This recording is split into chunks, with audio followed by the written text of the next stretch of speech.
Welcome to the School of Love, the place where miracles are normal. Hello and welcome to the School of Love, the place where we learn practical tools based on scientific research and our own experiences towards improving ourselves, living life to its fullest, and contributing to the best of our abilities to the world around us. I'm Dr. Maria Grajdian, and I'm a professor of media studies and anthropology at Hiroshima University. In my free time, I am doing my best to guide you in building up a life of contentment, joy, and fulfillment while applying lessons learned in school to overcome the difficulties, challenges, and insecurities of the real world. In today's video, I talk about the animation movie Memories Like Raindrops, released in 1991 by the reputed Japanese animation director Takahata Isao as his fourth animation movie and the second to be released with Studio Ghibli.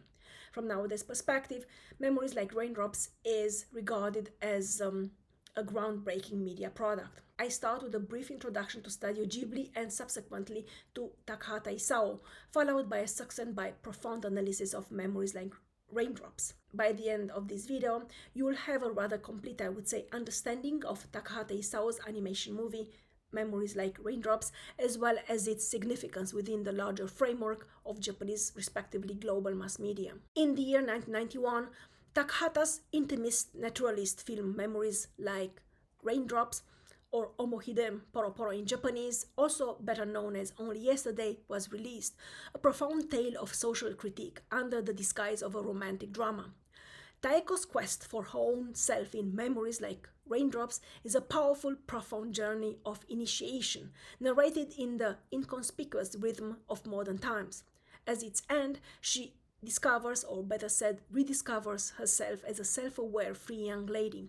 Her insecurity and uncertainty are the insecurity and uncertainty of an entire generation who cannot find in the prescribed models any solution or satisfaction, but is also unable to propose new models, or at least to know where and how to look for them in the first place. Memories Like Raindrops shows a world doomed to an increasing disappearance as a result of aggressive emancipation politics and under the constraint of political correctness, while sweeping away in the process an entire galaxy of human hopes, ideals, and dreams. In my opinion, the last and possibly most important part of Taeko's story, the 27-year-old single main protagonist who works as an office lady and who tries to decide whether she wants to stay and live in Tokyo or whether she would rather like to start a new life in the countryside as a farmer's wife, is told during the end credits and needs no further comments. And now, first things first, that is, two important disclaimers. The first disclaimer serves to strongly emphasize the fact that this YouTube channel, The School of Love, is not part of my educational and research activities at Hiroshima University.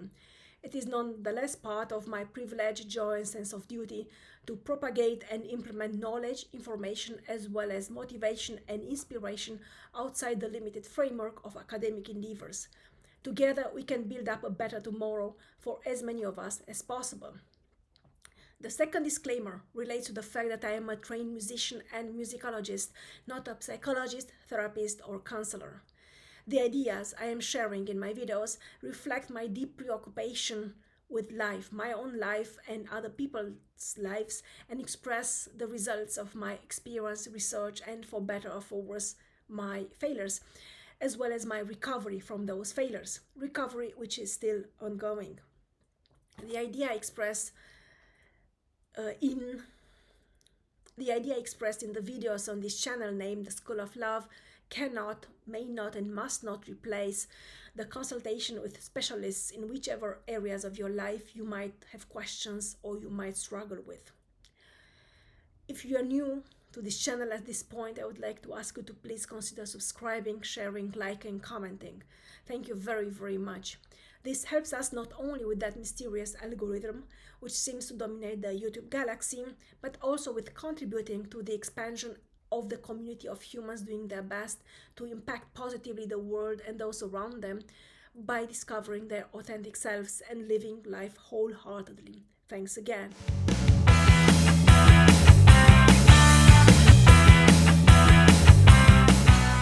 Within the international animation landscape, Studio Ghibli has become, throughout the past almost 4 decades, a symbolic icon of successful Japanese animation, which emerges as a constructive combination of aesthetic ideological visions and consumption-oriented compromises.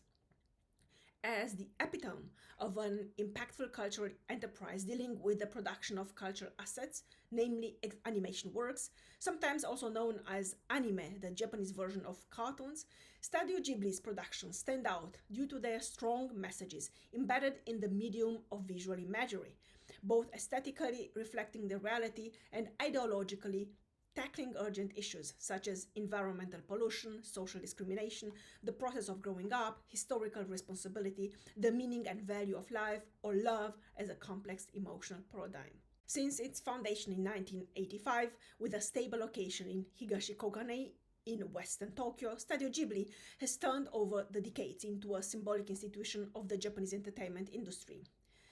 The name mostly associated with Studio Ghibli is Miyazaki Hayao, born in 1942, who has collected the most recognition, but he is in fact solely a member of what might be called the Ghibli Quartet, consisting of Miyazaki Hayao, Takahata Isao, Suzuki Toshio, and Hisaishi Jo. The founding quartet included Takahata Isao, Miyazaki Hayao, Suzuki Toshio, and Tokuma Yasuyoshi, with the last two serving as producer and manager respectively. The composer Hisaishi Jo came later to join the Ghibli enterprise after he was discovered by Takahata and Miyazaki when he presented the music proposal for the first official animation movie released by the newly founded Studio Ghibli in 1986, Laputa the Castle in the Sky. Nowadays, one can talk of the Studio Ghibli in terms of an expanding Ghibli corporation, with the Ghibli Museum founded in 2001 and located in Mitaka, Tokyo, which was projected and built under the supervision of Miyazaki Goro, Miyazaki Hayao's eldest son. A real-life replica of Satsuki and Mei's house from the animation movie My Neighbor Totoro, released in 1988, situated on the Expo 2005 site in Nagakute, Aichi Prefecture, and a long-expected Ghibli theme park in Aichi Prefecture opened in November 2022. Ghibli, written in fact G-I-B-L-I, means in Italian hot desert wind, and was supposed to have the effect of a fresh wind reinvigorating the framework of Japanese animation. Studio Ghibli was grounded, as I said, in the year 1985, mainly by the animation directors Takahata Isao and Miyazaki Hayao.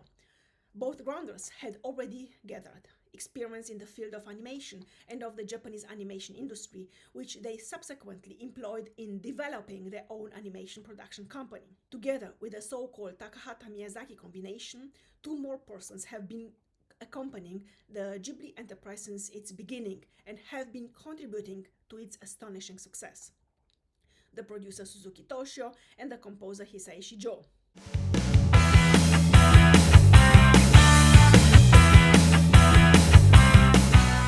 While within this quartet, Miyazaki Hayao has been the one who has gotten most of, if not all, laurels throughout the years, the real engine inside Studio Ghibli, and the one who had initially discovered Miyazaki, who had influenced him decisively both as an artist and as a human being, and who eventually taught him the value and importance of social responsibility, was by all means, admittedly, Takahata Isao. A way more profound life experience, inner authority, insight into the human experience, diverse relationships, tireless perseverance, unbreakable assertiveness, goal-oriented persistence, and a very particular type of genius which enabled him to recognize the genius in others are elements which imposed Takahata Isao not only as the older colleague and main catalyst of Miyazaki Hayao, as well as the co-founder of the Ghibli enterprise, but also as the one who, far more than Miyazaki, has been actively witnessing the history of modern animation and cartoons, and tremendously impacted it both aesthetically and ideologically, while profoundly helped shape it through a huge corpus of animated works. It is true, though, that Takahata Isao is virtually unknown outside of animation circles.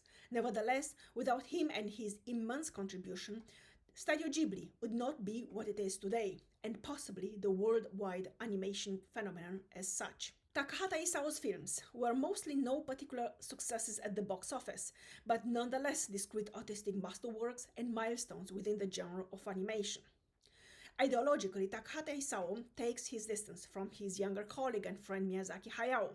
More than Miyazaki, Takahata has grasped very clearly on in his career the fact that audiences in present times do not need epic stories about heroes, dictators, and the wholly new world after their demise, as colorfully represented in The Prince of Sun, Horus' great adventure from 1968, in an era full of evidences that the historical situation gets much worse after the demise of that very dictator.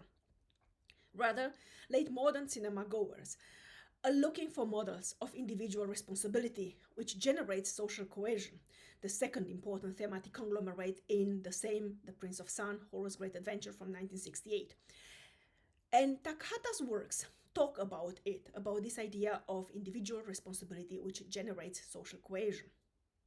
In a different manner than Miyazaki's characters, mostly epic, archetypical shoujo heroines on the front line who are fighting for universal values, Takahata's characters are either orphans or desperate children, from The Prince of Sun, Horus' Great Adventure until The Grave of the Fireflies from 1988, or quotidian citizens struggling to survive and to find their own ways through life, from Memories Like Raindrops from 1991 until My Neighbors the Yamadas from 1999. A notable exception is in Takahata's vision of social critique by means of artistic expression is his last film, The Tale of Princess Kaguya from 2013, in which an extraordinary destiny is painted with clarity and compassion, while simultaneously transcending historical acuity into present-day uncertainties.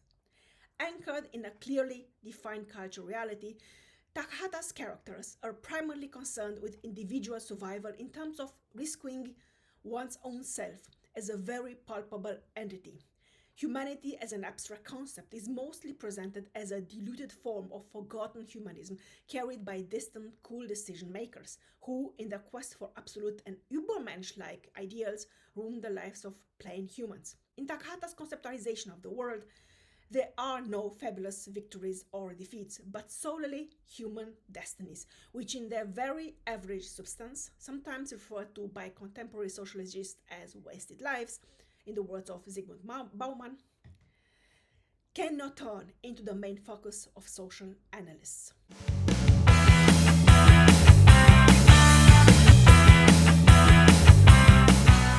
Okajima Taeko is a single 27-year-old office lady who decides to spend 1 week in the prefecture Yamagata in the year 1982 so that she can experience the authentic life in the village. During this journey, which turns out to be a trip down the memory line, Taeko, the main character of the animation movie Memories Like Raindrops, released in 1991, also known as Only Yesterday and Tears of Memories, reminisces of her own self as a schoolgirl in the 5th grade in the year 1966, burdened with many disappointed expectations and plainly wrong illusions. The sentence, rainy day, cloudy day, or sunny day, which one do you like the most, becomes the center of the plot as a symbol of first love and of one of the few happy memories from her childhood.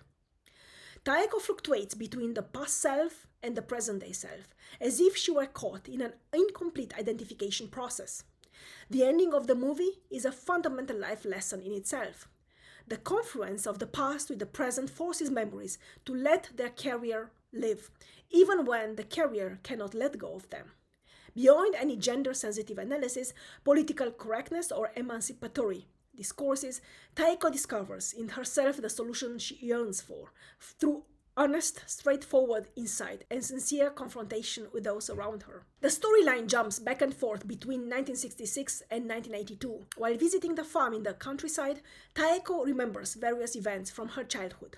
Memories of success and fulfillment, of hesitation, of embarrassment and hope, dreams, and above all, of humans. At some point, she tries to decide whether she would rather like to return to her life so far as office lady in Tokyo, or whether she would rather pull the plug and stay in the countryside and marry the young, down-to-earth farmer with plenty of common sense she has encountered there. The memories from her childhood play in the decision-making process a very important role, with all their aimlessness and randomness, and help her advance with her decision, which is in a way the reverse process of what had happened in her childhood, as humans and events had impactfully shaped her trajectory in life up to the present.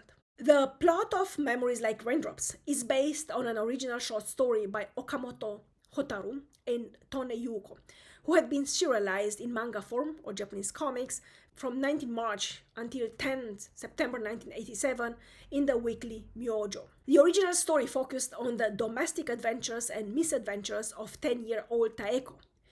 The 1992 framework was additionally implemented by Takahata as a sort of expedient to elucidate the process of Taeko's coming of age and his own motivation in underscoring the film's message. Beautiful design and breathtaking animation art belong in Memories Like Raindrops, as in all animation works released by Studio Ghibli, to standard features, as it does the careful construction of the main character and the straightforwardness of the messages to be transmitted to audiences, arguably something varied more in Takahata's productions than in the work directed by Miyazaki or other younger authors. What comes as a surprise is the open highlighting of marriage and of marital bliss as a solution, as well as the premise, still very widespread at that time in Japan, that professional work and family were mutually exclusive in a woman's life. While afterthoughts regarding this interpretation are taken into account, nevertheless, what emerges is the fact that Takahata Isao employs common cliches and prejudices, which he subtly, ironically questions, so that he can tell the tale of a woman who dares to step into adulthood as a self-confident person, taking over risks and responsibilities and facing uncomfortable doubts. With warm honesty and loving affection, Takahata reconstructs the urban quotidian life and the landscapes of Yamagata Prefecture. His curious gaze unveils unexpected details so that the gravity and the accuracy of the historical document are mediated without overshadowing the delicate dimension of human destinies in the process. The major part of the plot in Memories Like Raindrops plays out in the district Takase of Yamagata Prefecture. The Takase train station, which had been massively rebuilt in the meantime on Senzan Line, is depicted with great care for small elements, with the overall landscape apparently having stayed unchanged ever since. Throughout the movie, several local attractions, among others Mount Zao, are depicted with the same curious gaze, which reveals their particularities, the little miraculous things hidden in the details. It is the year 1982. Taeko, the main character, is 27-year-old, single, and feels deeply bored by her occupation as an office lady at an average company in Tokyo. She does not really know what she would like to do with her life. She has been living her whole life in Tokyo. She senses, though, at some level, that she has reached a turning point in her life. Marry?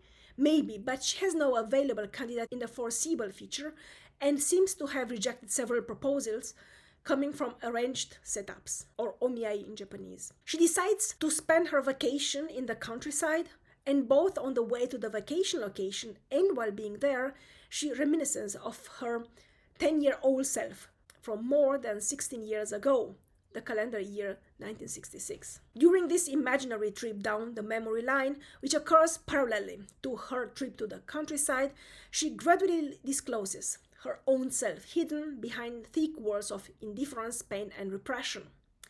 Taeko blossoms within this process of remembering the past, the reverse process of growing up as a complex, three-dimensional woman who moves far beyond the classical conventional limitations of an animation character.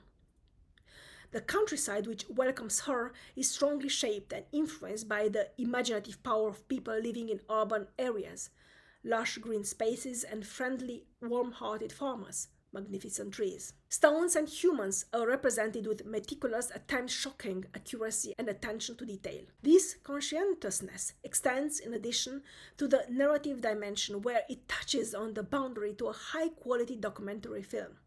For instance, the scenes in which the safflowers, as well as their culture, their past, their benefits are described, might be regarded as some of the most scientific displays in the history of animation. Similarly to subsequent releases, most notably Pompoko the Heisei Tanuki War, in which two layers of significance deliver two different approaches to animation and its role as a mediator of ideas, On a superficial level, Memories Like Raindrops appears as a nostalgic story of the beauty of Furusato or homeland and its final loss due to the continuous progress of the civilizatory industrialization and of the increasingly distant childhood with its innocence and purity of emotions. As later on in Pompoko the Heisei Tanuki War the case is, the plot in Memories Like Raindrops contains many longing but also slightly ironic glimpses in the past.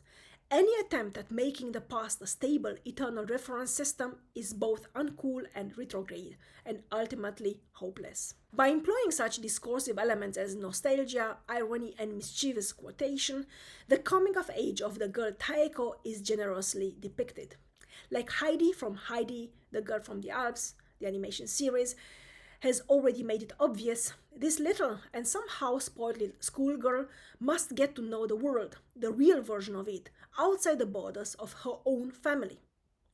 This occurs at the ideological climax of nostalgia in Japan, 1966, the beginning of the so-called Miracle 60s, which was the decade between the Tokyo Olympics of 1964 and the Takarazuka Revue world premiere of The Rose of Versailles from 1974. The year 1966 was the year when the Beatles toured Japan.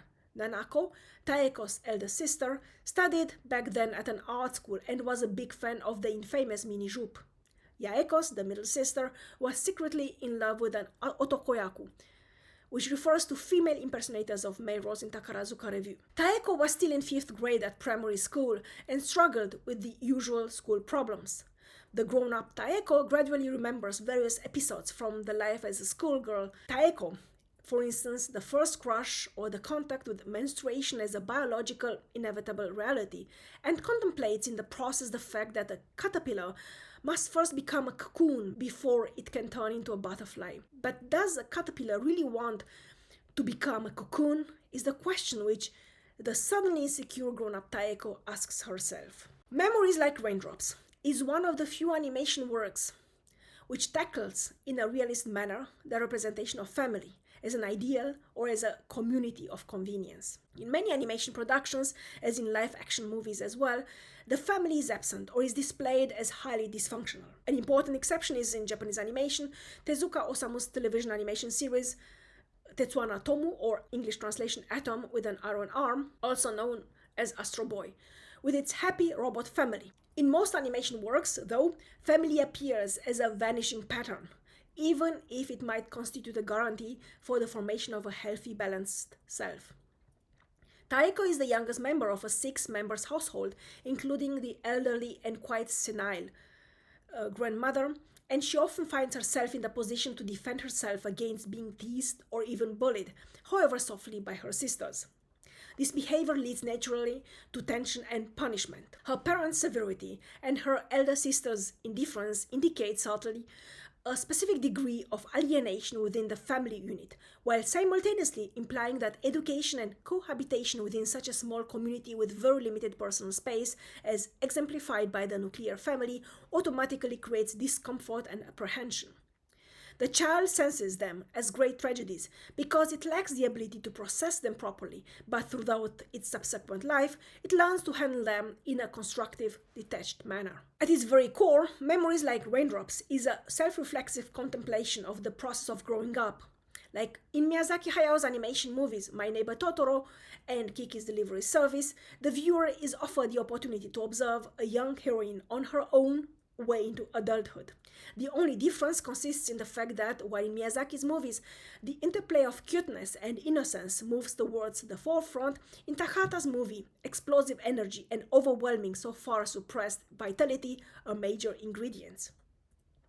Towards the end of the movie, when Toshio's family suggests that Taeko signs off her life as office lady in Tokyo, marry Toshio, and settle down in the countryside, where she seems to enjoy both lifestyle and work atmosphere, the director's intention becomes obvious. That is, the representation of growing up as the main plotline of this animation movie in its processual dimension, and not as a state of life in which one is born and which one must struggle to keep on preserving forever. Taeko's stubborn avoidance of those who have been trying to determine her life so far, like her family members, is the existential strategy of a child, unable to dare to face the reality and take over the responsibility for one's own life pathway.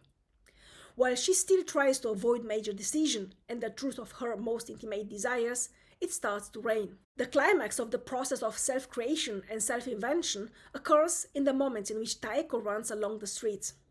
She feels like a hypocrite who has expressed her enthusiasm about the work in the countryside. Now, she is scared that she might have fallen into a trap and runs the risk to be drawn into a lifestyle which she does not really want or does not want at all.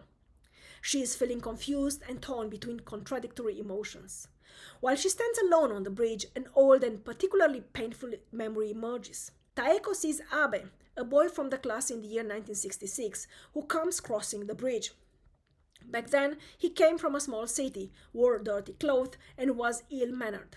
Little Taeko overhears her classmates, particularly the girls, judging and gossiping about their new ugly classmate with his poor unwashed old clothes. They express their pity towards Taeko, who sits at the same desk with him. While Taeko denies that she might have a problem with sitting next to him, they do not believe her. In her vision on the bridge, Abe screams, "Do not make me hit you," and then turns away and disappears. The grown-up Taeko calls him back, but Abe is nowhere to be seen, and instead, Toshio appears in his car. He asks Taeko what she might be doing out there alone in the rain and helps her sort out her thoughts after she had gotten into the car. He wants to return home immediately, but Taeko tells him to wait a little bit. Then she recounts her vision of Abe, the new classmate, who had to sit at the same desk with her.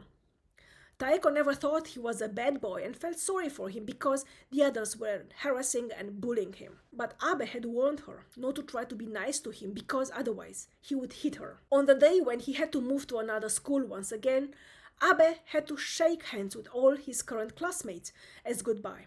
Taeko was the last one to shake hands with, but when he came in front of her, he rejected shaking hands with her and refused being touched by her.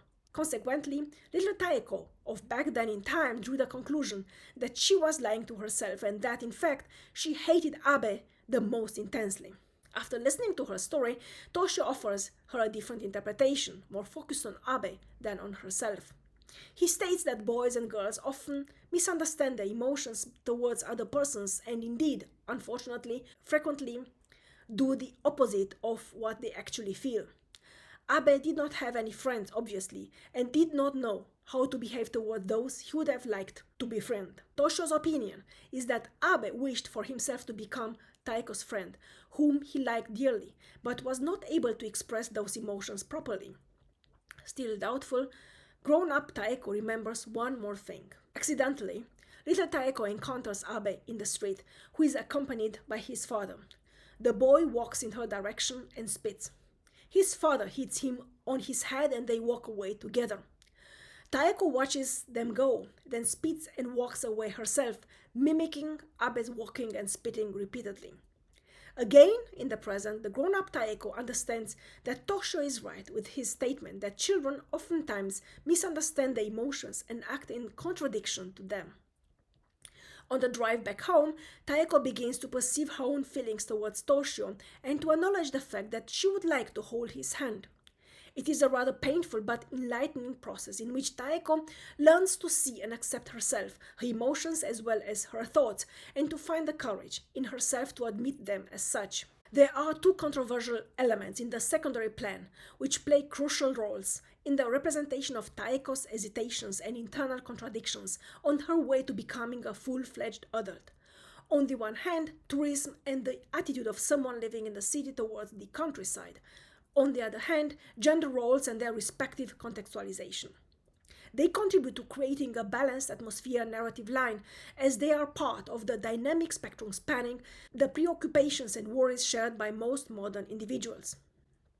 Firstly, tourism appears as a necessary and inevitable evil. This impression arises from the slightly ironical juxtaposition of Tokyo and the countryside. During their first drive from the train station to the farm, throughout a long and highly idealized country road, Taeko hears Toshio's life story, according to which he had previously been a businessman in the metropolitan area, but had become acquainted with life on the countryside through friends, and subsequently had decided to change professions. Taeko is very impressed with Toshio's down-to-earth cheerfulness and the way he really seems to enjoy his life and his work, because she has never heard before, in Tokyo, someone to live and to work so wholeheartedly. Their conversation on the customs of planting and harvesting the safflowers is a powerful journey back in the history and in the tradition of the contrasts between the plain world of the village existing in close relationship with nature and the complicated artificial universe of the city. Later on, when they walk into the mountains, Taeko has the opportunity to experience the magnificence and eternity of nature as a further result of the human interference and efforts. To her, the fashionable tourist from the metropole visiting for a couple of days the inaka, the countryside, disappears as a fascinating world which stays in undeniable opposition to the lonely life in Tokyo. To Toshio, the villager living here and doing his best to make ends meet, the same inaka or countryside is a world full of challenges which offers him, however, the alternative to spend his days in the midst of nature.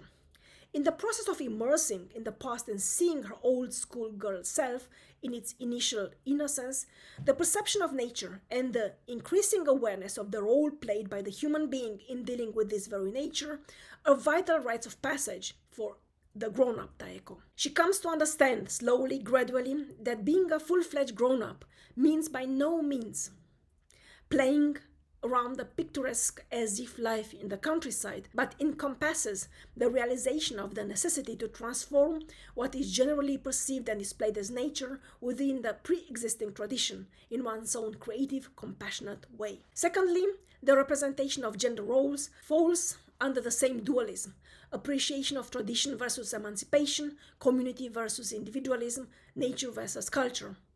The ending, softly enhanced by the impressive song Love is a Flower, You Are Its Seed, or in Japanese, Ai wa Hana, Kime wa Sono Tane, employing Takahata's lyrics as the Japanese version of Amanda McBroom's song The Rose, delivers final explicitness to an ideological attitude which had been playing with cliches and prejudices throughout the movie. Romantic or not, interhuman relationships are not based on comparison or competition, but on mutual acceptance, respect, and cooperation. Together, and only together, humans, men and women, can shape the world and the future, and make sure, in the first place, that there is a future to speak of. From this perspective, Memories Like Raindrops alludes to the ending of Nausicaa from the Valley of the Winds in an almost mythical manner.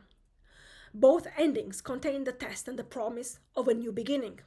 Beginning means future, future means hope, hope means life, and life is, in fact, everything we as humans possess, an incredible gift.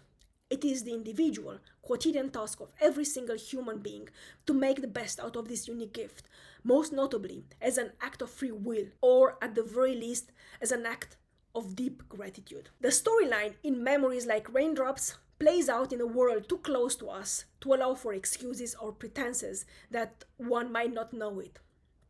Taeko's solution is on the opposite end from Horu's solution in The Prince of Sun, Horu's Great Adventure from 1968, more than 20 years prior. Every answer to our questions lies hidden in our own selves, and one must simply find the courage to open the treasure chest. Every journey ends in ourselves, like an endless, spiral-like series of quests, contradictions, new beginnings, setbacks, hopes, and rare victories. The solutions suggested by Takahata are potentially unacceptable in a post-feminist world, infected by the viruses of political correctness and irreversibly transformed into a space of mandatory self-definition and self-stylization. Takahata's universe of animated characters and emotions presents the vision of a world in which being a woman, mother, or wife does not automatically equal oppression, slavery, or loss of identity. It is a world which allows, or keeps on allowing, women to make their own free decisions without demonizing those who choose to behave differently than the majority. The viewpoint which judges Takahata's world vision in Memories Like Raindrops as being conservative and anti-feminist clashes against his ideological and aesthetic ideas of the free individual as a truly free individuality, constructed on deeply inner necessities and not plainly patterned upon external tendencies and fashions.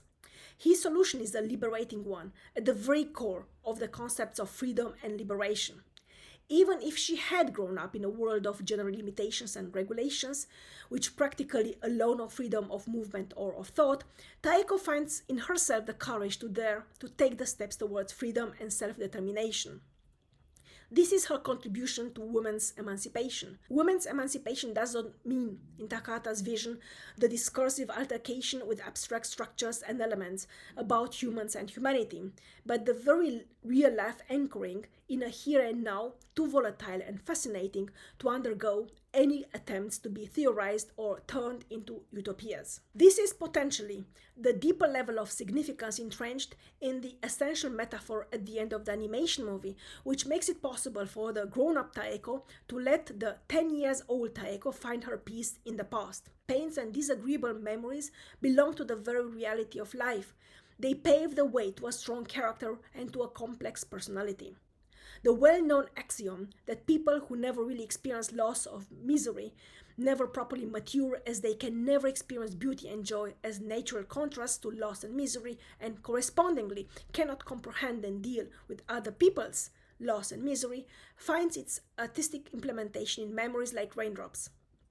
The most important element in the process of the authentic self-creation as self-invention is the ability to overcome personal frustration and suffering while learning the necessary lessons and transcending them into constructive milestones for the future.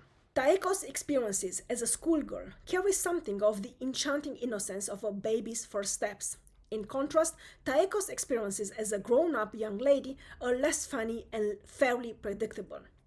From the very moment she encounters a young farmer of exceptional intelligence, the viewer starts to suspect that her anomia, boredom, and lack of orientation will soon end. This segment in the movie, set in a much too modern year 1982, full of colorful nostalgia, is essentially trendy drama, literally something like fashionable drama in Japanese media.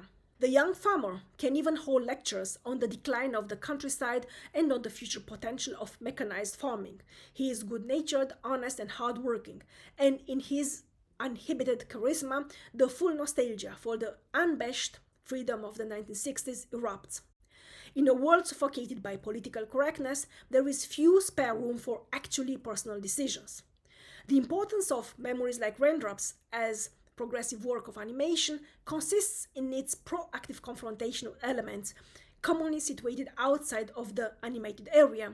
It is a realist drama of events occurring in everyday life.